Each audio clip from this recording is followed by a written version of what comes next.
Umair bhai, what are your thoughts on Lando winning once again and his one of the best races? Overjoyed. Well, hello everyone. I wasn't expecting Lando to win after the sprint, but he had a masterclass of a qualifying lap. अच्छा, Dutch grand pre की सबसे अच्छी बात ये होती है कि उनके जो मैक्स के फैंस हैं वो पपाया शर्ट्स में ज्यादा आते हैं और वो रिप्रेजेंट Exactly. बेसिकली करते हैं मैक्लारन को। और तो मैक्लारन ने सोचा Yeah. कि यहाँ पे अच्छे परफॉर्म करना चाहिए, so the last three races It's have been more of McLaren. it's more of a McLaren home race. Yes, the last three races Yeah, has been McLaren, absolutely. Norris, Piastri, Norris.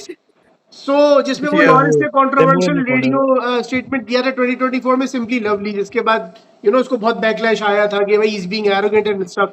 तो अगर race start की बात करते हैं तो Lando Norris ने race start अच्छा किया था, बट हमें ये पता है कि जो 4.5 ईयर, 4 ईयर्स का जो कॉन्ट्रैक्ट है मैक्स वर्स्टैपन का, जो उसने रेडबुल के साथ साइन किया, जिसके बारे में हम बाद में डिटेल में बात करेंगे, उसने हाइनेकेन के बोर्ड में जाके सेलिब्रेट किया उसको प्रॉपरली फर्स्ट लैप के एंड में। The and because crash. Of that he actually touch the white line, और फिर उसके बाद से उसके जो जो टायर है, जिसने व्हाइट लाइन को टच किया, इस car completely skidded off, and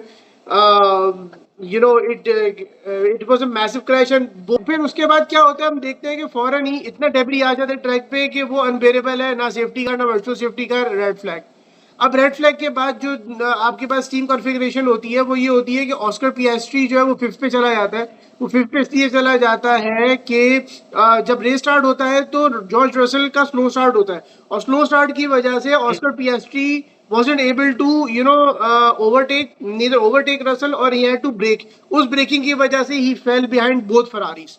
और फिर उसके बाद जब जब रीस्टार्ट होती है तो वो स्टैंडिंग स्टार्ट था। तो स्टैंडिंग स्टार्ट में मैक्लारन ने एक मिस्टेक की, they opted for softs, they shouldn't have opted for softs, they shouldn't gone for the mediums.